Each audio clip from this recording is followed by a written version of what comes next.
Hello, Raptors fans, and welcome back to Raptors Report. Today, we're going to be talking about the Toronto Raptors' victory over the Atlanta Hawks. They've won 4 straight. But before we do that, we've got to get some other good news out of the way. We're going to be talking about the Toronto Raptors and the Emirates Cup. Yep, the NBA Emirates Cup is upon us once again. The Toronto Raptors have just moved to 2-0 in the Emirates Cup group stage. There are 4 games in the Emirates group stage. They have 2 out of the way. They're 2-0, and the remaining games, I've also got some good news there, are against some cream puff opponents. The Toronto Raptors have, the 2 games that they've won were against theoretically two of their most difficult opponents, the Cleveland Cavaliers and the Atlanta Hawks. The Toronto Raptors have gotten some, luck in terms of injuries early in the season. The Cleveland Cavaliers, in their game against the Raptors, were missing 4 of their best players, and the Toronto Raptors managed to squeak out a victory against that team. And then they faced the Atlanta Hawks, who were missing Trae Young, and that's kind of more of a double-edged sword because Trae Young is, not a very good defender, and the Hawks looked a lot better on the defensive end last night.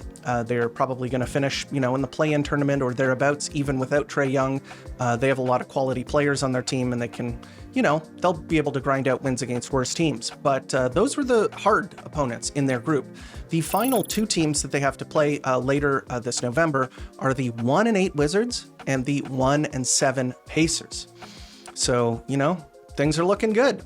The past 2 seasons, the Toronto Raptors were eliminated from cup contention really early in the group stage. So I think they, both times they lost their first cup game. And then once you lose 1 cup game, you really have to go 3-0 the rest of the way in order to, make it out of the group stage. And the Raptors were just not a good team the past 2 years. I mean, it was pretty evident that they were just not going to do anything of note in the regular season, cup or otherwise. But this year, it looks like they are a shoo-in, knock on wood, for the knockout stages. The other groups, so for Group B, I think that they'll probably be represented by either Detroit or the Orlando Magic. Both are 1-0 in the group stage. Group C will probably be represented by the Heat or the Bucks. They're also 1-0. So let's go through those teams, because I think that those are the teams that they'll be facing if they make it to the knockout stages, which is looking pretty good right now. So the Pistons, pretty good bet. They lead the Eastern Conference. They are 7-2. Cade Cunningham looks like an MVP candidate. He's almost at 10 assists a game. Like he's just a beast, looking really, really, really good. Whereas I think the Magic have been a big disappointment. Their offense has looked rough, and they've had a big problem incorporating their shooter, Desmond Bane, who they gave up a ton of picks for and was kind of supposed to help them get over the hump because they needed some help shooting the ball. And they went out and got arguably the best shooter in the NBA, and he has not looked at this season. He's been really struggling. But they have a lot of talent, and maybe they figure things out, and they're 1-0 in the group, so could be them. The Raptors have yet to face the Heat this season, but they are also playing very well. They're surprisingly good, and I would not be surprised if they were leading Group C. And the Raptors, the other team that actually won the Cup last season, the Milwaukee Bucks, they are a tough team. They have Giannis Antetokounmpo and a bunch of shooters, and basically the formula is kind of the old LeBron formula. You get a really super talented driver and, beast, and surround him with 3-point shooters so you can't help too much. And that has been kind of the secret sauce. They have actually been good this season, despite me slagging them. It looks like they've kind of cracked the code on how to build around him, even though they don't have a lot of star power around him. So the Raptors have split the season series so far with them. So I don't see why the Toronto Raptors couldn't go to the Cup Finals. I think if the Toronto Raptors are able to win the remaining games, unless the Cleveland Cavaliers take that wildcard spot, then you're taking out probably the best team in the Eastern Conference, and then you're going to be left with other teams. The Pistons will probably be a tough out. The Bucks or the Heat, they'll probably be a tough out as well, but I could see the Toronto Raptors beating them in a single elimination format. And this kind of brings me to my next point. So the Eastern Conference as a whole, the Eastern Conference was supposed to be a tiered conference with the Cavs and the New York Knicks sitting at the very top, and then probably the Orlando Magic, and then a bunch of teams kind of duking it out in that mid-range area. But it has been a lot more competitive, I think, a lot more parity at the top this season than a lot of people, including myself, were expecting. The Pistons have looked really good. They have been kind of the surprise in terms of being the best team so far record-wise, but their schedule has been very soft. They have the fourth easiest strength of schedule at the moment, so even though they're 7-2, fourth easiest schedule is going to make most teams, like most good teams, look good. The Raptors have actually had the 8th most difficult schedule in terms of SOS, and I don't know how real that is in terms of like actual strength of schedule, because it just looks at how other teams are doing record-wise, and through point differential, uses those to come up with strength of schedule. And the Raptors have gotten some help with some injuries and suspensions.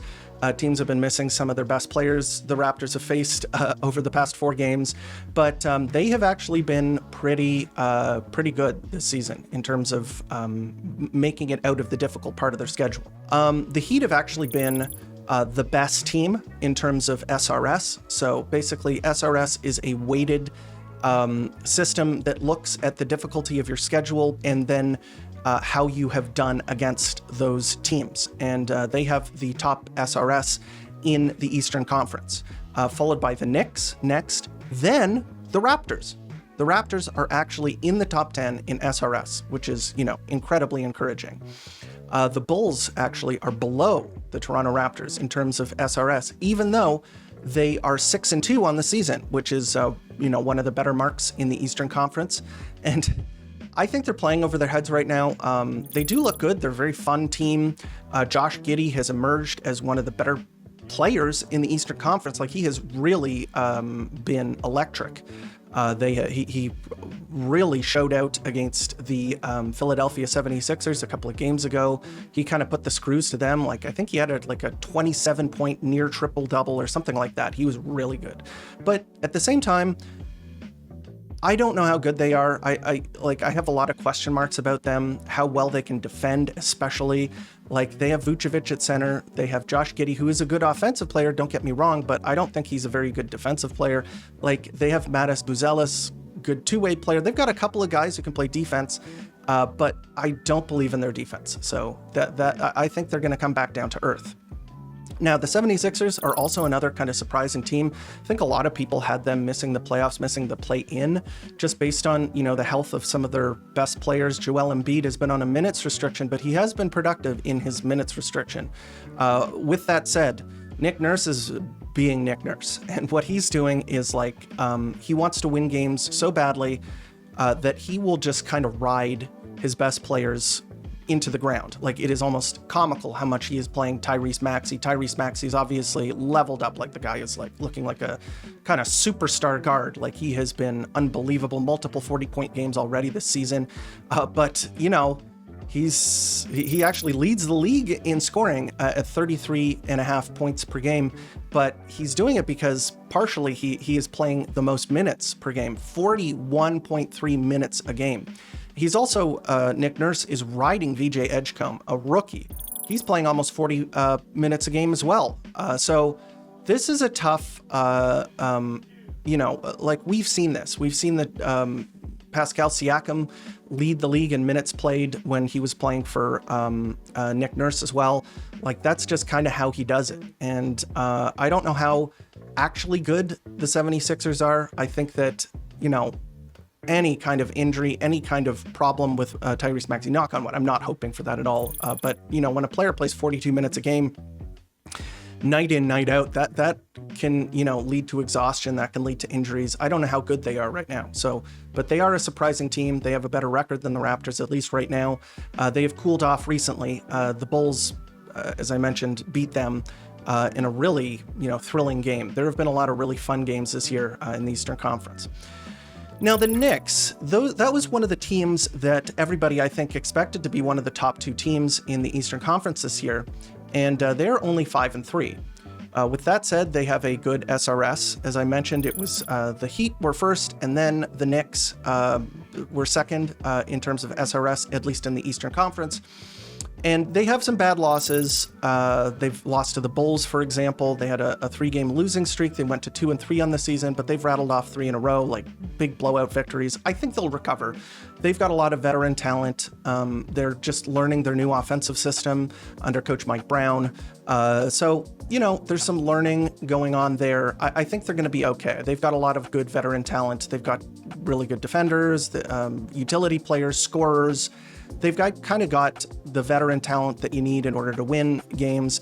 And even if they're like a little disappointing, I can't conceive of a way, if they are fully healthy, for them to miss the playoffs. So I think that they have had a little early season struggles, but I still think that they're going to make the playoffs, and they'll, be one of the best teams in the East. In terms of like the best team, I think the Cleveland Cavaliers, when they're fully healthy, are the best team in the Eastern Conference. They've got a, offensive star / almost superstar, Donovan Mitchell. The guy is like an incredible scorer. They've got the defenders, Evan Mobley and Jarrett Allen. When Jarrett Allen is healthy and Evan Mobley has been healthy, they're a really good defensive team. And then Darius Garland was injured to start the season. He's back now, and they really missed his ability to unlock their front court players. So Evan Mobley had a bad start to the season, and on the offensive end, that's pretty much because, he doesn't have a ton of moves. He's a good finisher. He's learned to shoot, and he needs somebody to kind of set the table for him and help him manufacture points. And that's Darius Garland. That's kind of his guy who has really helped him. And now he's back. So they're going to look a lot better as they get up to full strength. And by the end of the season, I would not be surprised to see them, back on top. So they have been very good. Now, let's talk about the disappointments. First of all, you got to talk about the Orlando Magic. The Orlando Magic were kind of tapped as the next up-and-coming team. They were seen as the team that was, could challenge for the top record in the conference. They have a star player that is just, through advanced stats, through the eye test, everything except, all-star appearances and, maybe success in the playoffs, is it like a star, almost a superstar player. And that is, of course, Franz Wagner. Franz Wagner is having a career season shooting the ball. He's at 37% from 3 on 4.5 attempts per game. That's really good. 22 points, 5.5 rebounds, 3.5 assists, a steal. He's just a good player. Like he's a good two-way player. He's tall, he's strong, he can drive, handle, shoot, do pretty much everything. And Paolo Banchero had a rough start to the season, and he is a good player, but he's not as great defensively as Franz Wagner is. He has a bigger bag on offense, but he's not as efficient. He is a good player, don't get me wrong. So, those two guys have been good. The person who hasn't been good for them has been Desmond Bane. Desmond Bane was their big kind of addition this past offseason. He has been one of the best shooters in the league since, almost his rookie season. The guy has been putting up, taking a ton and making a ton of three-point shots. And this season, he has not been shooting very much and also just not making his three-point shots. We've seen that from Emmanuel Quickley. He's not much better. I mean, he is shooting 30% from 3. He's averaging 15 points per game on 43% from the field and 30% from 3. Their offense looks really kind of rudimentary and bad. They are not featuring their best offensive player, in my opinion, in Franz Wagner enough. They don't give him enough touches. I think that they might fire Jamal Mosley pretty soon. They're 4-5. That's a bad start to the season for them, because you would assume that they would be one of the best teams in the Eastern Conference. They just haven't. So, yeah, unless things dramatically improve there and they start looking like they are one of the top rising Eastern Conference teams, they might have to change their coach. So, interesting. And another disappointing team has the team that the Toronto Raptors have faced twice this year, the Atlanta Hawks. They were supposed to be one of the best teams in the conference. They're 4-5, so it's not like a disaster that they can't pull out of. They've lost Trae Young to a knee injury for a pretty good chunk of the season. We'll see how that shakes out. I called it a Ewing theory potential, where it's when a team plays better without their star player. I thought that was going to happen last night because they actually were playing amazing defense, especially in the first half. But then they really did miss Trae Young's creation ability when the Raptors really put the clamps on them, shut them down, put a lid on their offense. So yeah, they have been a pretty disappointing team, I'd say, too. The rest of, there are three really bad teams. The Pacers, the Nets, and Washington, they have 3 wins between the 3 of them. Each one has sitting at 1 win. The Charlotte Hornets are looking like they're gonna, I thought that they might do something this season, but they're back to their losing ways. They're 3-6. I don't expect a ton. Boston, they looked like, in the preseason, they could put together something, a little something, even without Jason Tatum, but they've really struggled to rebound the ball, and their guards are just shot jackers. They jack up shots. They are like Derek White. Everybody was talking about, how great he looked in the preseason. He has been horrible. He's shooting he's scoring 14 points per game on 33% from the field and 26% from 3. So moving up in the scouting report has been horrible for him. And then Peyton Pritchard, another guy that I think a lot of people expected to break out. He has also been shooting the ball terribly, 26% as well from 3. So they're jacking up bricks. And also, they are 29th in assists. This is an ugly offensive system. Joe Mazzulla, I think, is really overrated as a coach, especially on offense. The shot jacking works when you are, you have a huge talent advantage, like they've had the past couple of seasons with when Tatum was healthy, and they had a bunch of really good, veterans on the squad who could make threes.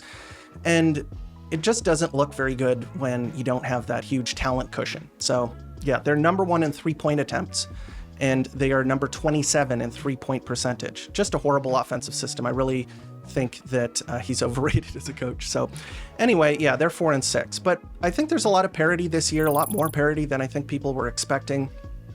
And I could easily see the Raptors being in the mix for the playoffs this year. They've emerged from a difficult portion of their schedule. They've had a very difficult schedule on paper. They're 5-4. They're right in the thick of things. They are, going on a road trip now, and the road trip is off to a good start.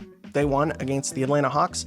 I thought that game was a toss-up. I think it could have gone to the Hawks easily, and the Raptors managed to emerge victorious. So let's talk about that. Let's get into the player evaluations. We'll start off with the biggest surprise.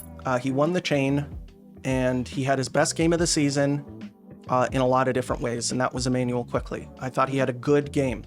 Very good if you factor in his defense, which was very strong all night long. Obviously, the Atlanta Hawks, they are missing a number 1 guard. They, Trae Young is a guy who can really burn teams if he's feeling it, if he's shooting the ball well. He's also a really good playmaker. He runs the pick and roll really well. He can find players in their spots. He can hook up his bigs with easy rolls to the rim and dunks and all of that kind of stuff. So obviously, if you are Immanuel Quickley, you don't have to do anything special. And I think Immanuel Quickley just did a really solid job of, staying attached to players. A lot of the times, he had 3 steals in this game. One of them was a really good one against Onyeka Okongwu, who had him pinned in the post. He had him under the basket. Obviously, there is a huge size mismatch there. What Quickley did was just get use his butt to push Okongwu under the basket. And then when the entry pass came, he kind of exploded forward and stole the ball. He had another nice steal against Zachary Riza-Shea, who was coming off of a screen, but Immanuel Quickley stayed attached, and they tried to give him a post-entry feed off of that cut. And Immanuel Quickley just was so attached that he just ran in front and grabbed the ball. And the last steal was a good one on probably the guy that he was matched up against the most, Nickeil Alexander-Walker, where Nickeil came off of a screen, got a little bit of daylight, but sort of paused to try and make a play. And Immanuel Quickley came up from behind and kind of almost blocked the shot. It was credited as a steal. It might have been better categorized as a block, but I thought he was just doing a really good job staying attached, not trying to do too much. That was his problem earlier in the season, where they had him just running this hyper-aggressive defense where he was just out of position too often, and teams were just kind of getting into the paint at will. And his strength as a player has always been just he has good foot speed. Just let him stay attached to guys. And then the disruption comes because when you're staying really attached, teams need to force harder passes. They're not going to be able to get easy passes if everybody is covered well, they're in position, and the steals just came organically off of those bad passes, especially when a team is missing their lead ball handler in Trae Young. They're going to have a tough time kind of getting into their sets and creating a good look, so they're going to try and force some stuff that isn't there, and that happened quite a bit. On offense, Immanuel Quickley, okay. When you talk about Immanuel Quickley, he's not like Steve Nash. He's not going to make these like extremely high-level reads, but he is a good pick-and-roll operator. So he can run the pick and roll when he gets a good screen, gets a little bit of daylight, gets into the paint. He can make good passes that way. And he really did. I think that he did a good job of running the offense. Nothing flashy, nothing like crazy. 6 assists, 2 turnovers, and a good balance between scoring and passing. He still is not good in transition. There was a possession where Matt Devlin kind of ragged on him a little bit, so Quickley was on the break. He ran to the rim. He had 2 other Raptors along with him. And instead of, making an easy pass, the correct play that would have resulted in like a dunk from CMB, or, he had 2 guys with him and he didn't find them. And in fact, tried to force a layup in transition. That has been happening far too often this season with him. And Matt Devlin kind of mentioned that. And thankfully, he was bailed out by the ref. They called a foul. I don't know if it was exactly a foul, but, thank goodness it was, because otherwise it would have just been a blown play. He should have passed the ball there. Outside of that, he had a good game. 18 points on 11 shots, 3 of 7 from 3, really good. 5 of 6 from the free throw line. Love to see that. 5 rebounds, 6 assists, 3 steals. I went over the ones that he made. I thought he was good defensively. And then 2 turnovers. Great game. Really good game, especially when you account for how he played on defense. I thought he played quite well. Next up, this is a tough one. I'm just going to give it to Brandon Ingram. Brandon Ingram struggled from the field this game. He had 20 points on 19 shots. He was 2 of 8 from 3. He was 4 of 4 from the free throw line with 6 rebounds, 4 assists, 1 steal, 1 block, and 2 turnovers. I did like his defense. I thought his defense was strong. And then eventually he kind of settled in and he made a big shot at the end of the game. One of his patented pull-up 2-point shots that was just a swish that put the game away. I really liked how he was digging in on the defensive end. He made a bunch of really good plays under the rim when he put his hands up. And even though he didn't have a good offensive night shooting the ball, I think his gravity was strong. I think that he was creating open looks for other players. I think a lot of the open looks that his teammates were getting, like Quickley and whatnot, they were playing Quickley off the ball a little bit more in the first half. He got some nice looks. I think Brandon was a part of that.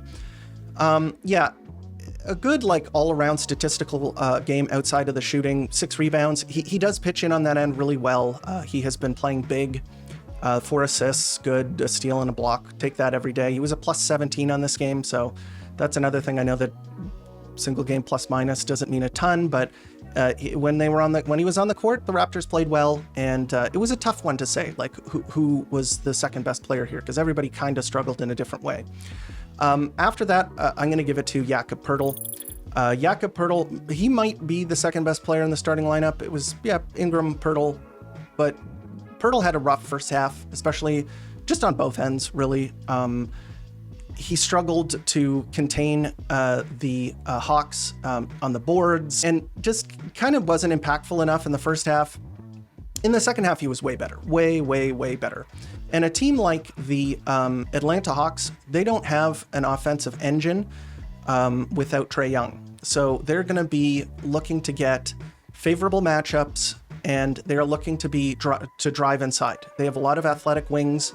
Jakob Poeltl just kind of stonewalled the Atlanta Hawks, among other players. Like Scottie was obviously good defensively as well, but Jakob Poeltl was in the paint.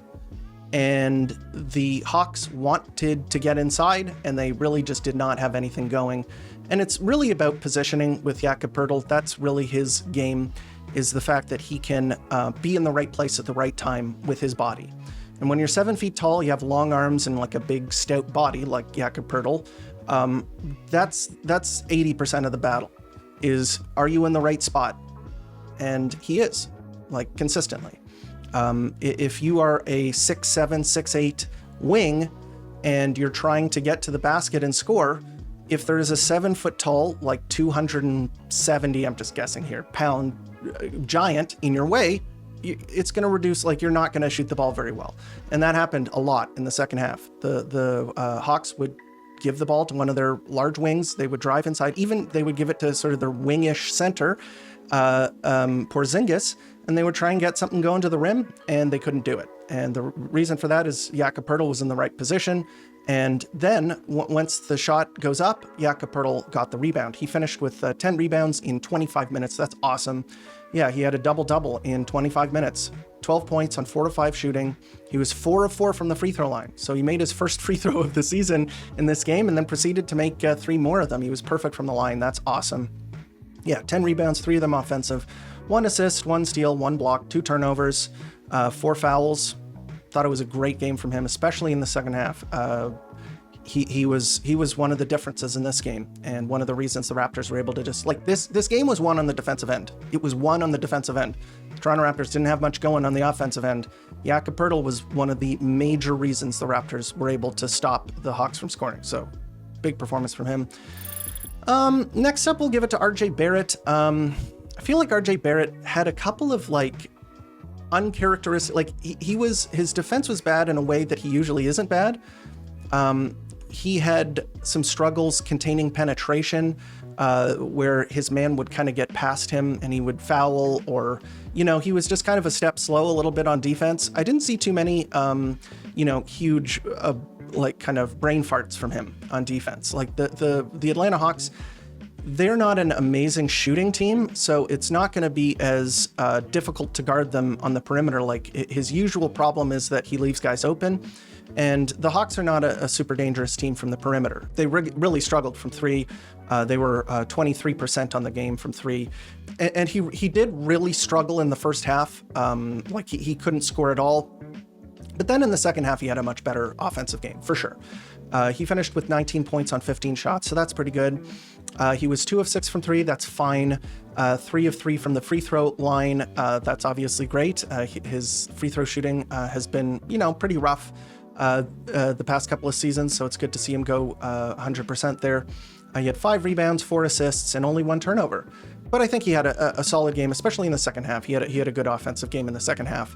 And it was good enough to win the game. Last here, this was not a horrible game from Scottie Barnes. He did finish with 14 points, was on 16 shots, and he did play good defense, and he did rebound the ball really well, and he did have a bunch of really nice assists, especially in transition. But this was a tough offensive game for Scottie Barnes. And you have to mention the Atlanta Hawks, when they're missing Trae Young, they are a tough defensive team. They have a lot of really athletic wings, long arms. They've got a traditional rim-protecting center in Kristaps Porzingis. Porzingis was very difficult to score through this game. He had a really good defensive night. So 5 of 16, that's not what you want to see. But I think at the end of the game, he kind of turned it around. I think everybody had a much better second half, and his playmaking in the second half was way better than in the first half, where he just really struggled. This was his worst game of the season, in my opinion. And when Scottie has his worst game of the season and your team still wins the game, that's a really good sign, because he has kind of carried the Toronto Raptors this season with his play on both ends. And while he had a good defensive game, he did not contribute enough on offense to win the game. So the other guys had to kind of make up for him in that regard, and they managed to squeak it out, even though he didn't have a great offensive game. Next up, off the bench, there was one guy who stood head and shoulders above the rest. He has been the Toronto Raptors' best bench player this season. Sandro Mamukelashvili was great. He was good again. 12 points on 9 shots. He was 1 of 4 from 3. He was 1 of 2 from the free throw line. He had 6 rebounds in 20 minutes. That's awesome. 1 assist, 1 steal, 0 turnovers, and good defense. Sandro is not like a true big, but he does enough that it's fine. It is totally fine. He can move his feet. His rebounding is really good. He has a nose for the ball, and he's got really good hands, and he's tough. Like he's not soft. He's trying to kind of bang, he's trying to body guys, he's trying to get the rebound, and he has the right mentality to be a good rebounder. And then he's trying to help out around the rim. Like, the guy is not, like, if you remember Aaron Baines, like Aaron Baines, kind of like similar profile as Sandro, undersized, big, who could shoot the ball, do a little bit on the boards and that sort of stuff. But his rim defense was so poor because he was never helping. Like, he would always just stick with his man come hell or high water. Like, he'd never rotate over to help. And Sandro does try and help. Like, he does try and come over. Doesn't get a lot of blocks, but he's putting in effort and trying to help out when there's a blow by or that kind of situation. He's doing enough on that end that the Raptors are not going to be, like, they're not desperately looking for another center. It's fine when he plays, especially if he's playing with somebody like Scotty Barnes, who can help him out down there. Or in this case, Colin Murray-Boyles, who does help out around the rim as well. Next off of the bench, Grady Dick. Grady Dick had another strong shooting night. He had 11 points on 7 shots. He was 3 of 4 from the 3-point line. 2 of 2 from the free throw line with 1 rebound. Don't like to see that. 1 steal. That was a nice steal, and 2 fouls. He was a +7 on the game. The Raptors really needed shooting in this game. They were really struggling due to the, size and length of the Atlanta Hawks. The Hawks are a tough defensive team. So his shooting was definitely a shot in the arm. They really needed somebody to come in and make shots, and he was able to do that. And as a result, you can overlook some of the things that I saw that aren't great. Grady Dick just consistently gets beat on the perimeter. He cannot keep his man in front of him. The Raptors kind of, like, the odd thing is that it doesn't look so bad because the Raptors are almost just kind of expecting that to happen. So they send help like immediately. Like, Jamal Shed did a good job of like helping, like everybody knows that there's going to be kind of a bit of a blow by if Grady is guarding somebody. So they just immediately help. And a lot of the time it forces the other team to give it up. And Grady also kind of knows it's like, hey, okay, like, I'm going to get beat here. So it's time for me to rotate to another guy. Cause like, when you draw 2 defenders, the instinct for the player with the ball is to pass it, right? So when Grady gets beaten, he's like, okay, I'm beat. Find another guy to guard. So he'll immediately rotate out. But yeah, the defense isn't very good, but putting the ball on the floor has been better this season, I think. I think he is a bit more of a better driver and finisher this season, but he wasn't very good last night. The 3 shots he made were all threes and free throws. So he was definitely the second best player in terms of what they needed, which was shooting. So he brought that. And yeah, kudos to him for doing that. Nobody else played very well. Another kind of disappointing game from Colin Murray-Boyles on the offensive end. He made a 3. He did play good defense. He had 4 rebounds and 2 blocks in 17 minutes. He helps out. He's got a good motor and good vision defensively, but not a great game there. A bunch of other players played too, but Jamal Shed, Jacoby Walter, Jamison Battle, none of them played particularly well. So let's just get to the final thoughts here. So the Toronto Raptors have won 4 games in a row. They've gotten some help from the schedule. They've gotten some help from their opponents, missing key players. So in a sense, these wins are not like super high quality, but the Atlanta Hawks are a good team, and they were playing in their building, and they've already beaten them with Trae Young. They beat them in a different way the first time. Trae Young and Luke Kennard played in the first game, and the Raptors were like, okay, these guys suck on defense. Kennard and Trae Young, let's get them. Let's get whoever he's guarding the ball. And the Raptors have a bunch of guys that can really punish being guarded by Trae Young or Luke Kennard, like RJ Barrett especially. Like, he went off in the first game. This game was completely different, like a totally different type of game. In the first game, they ran up the score against the Hawks. In this game, it was not like that at all. The Hawks came out with a defensive identity. They switched almost everything. The Raptors couldn't get going inside just because of how sort of positionally duplicative the Hawks are on defense. They've got a lot of really strong defensive wings and guards that can kind of switch all over the place and stop penetration. So it really came down to a defensive battle. And the Raptors won the defensive battle. Dyson Daniels was 2 of 10 from the field. Kristaps Porzingis, who usually gives Jakob Poeltl like a big problem on the offensive end, he was 4 of 16. And then Onyeka Okongwu had a really tough offensive night as well, 2 of 12. That just speaks to the fact that the Toronto Raptors kind of put a lid on the basket and forced the Hawks to shoot the ball. And they're not a very good shooting team with Trae Young out of the lineup. They kind of locked down the paint. Jakob Poeltl was big there. Scotty Barnes was big there. Brandon Ingram was big down there. Sandro was good defensively on the inside. Colin Murray-Boyles, they really kind of shut down the paint, and it worked out for them. They were able to grind down the Hawks. In the third and fourth quarter, it became just like an attrition battle where the Raptors were able to kind of chip away at the Atlanta Hawks lead. And they held the Hawks to like a really dismal shooting percentage in the second half. I thought it was a really strong defensive game. And they had composure. They never gave up. They knew that if they played strong defense and they kept playing their game, that they could get within striking distance. And you have to credit the Toronto Raptors. You have to credit their composure on defense. I think the defense has looked so much better with Jakob Poeltl back in the lineup. I think that they have found their level in terms of how aggressive they want to be. There were no easy baskets. Like the problem in the first couple of games is that the Raptors were too aggressive and the other team would, make a couple of passes and get an open shot or an open look inside. And that was just not the case last night. So I'm very heartened to see the Toronto Raptors be able to win a game where things weren't clicking for them on the offensive end. They have been a strong offensive team this season. They have been a bad defensive team this season. When Jakob Poeltl has returned, they've got the size to both intimidate players going to the rim and then seal up the possession with a rebound. And the Toronto Raptors don't have a ton of rest. They will be playing the 76ers in their building tonight at 7:30. So the 76ers are good, but they don't have a ton of depth. They really ride Tyrese Maxey. They really ride VJ Edgecombe, Kelly Oubre Jr., Quentin Grimes. Quentin Grimes playing 31 minutes a game. Kelly Oubre is playing 37 minutes a game.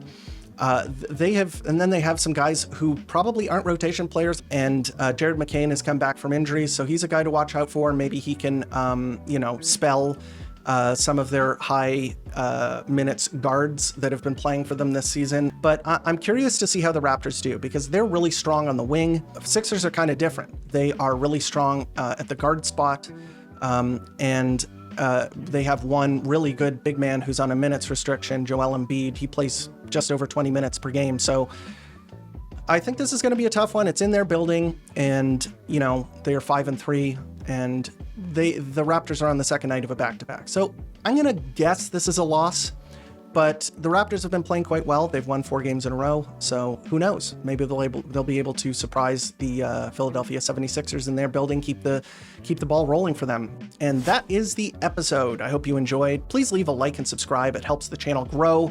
Also, hit the bell icon. That'll let you know when new episodes go live. If you haven't already, please join the Discord and follow us on all the different social media platforms. We've got one on Instagram, TikTok, all that good stuff. And as always, thank you for tuning in to Raptors Report, your source for in-depth Raptors content.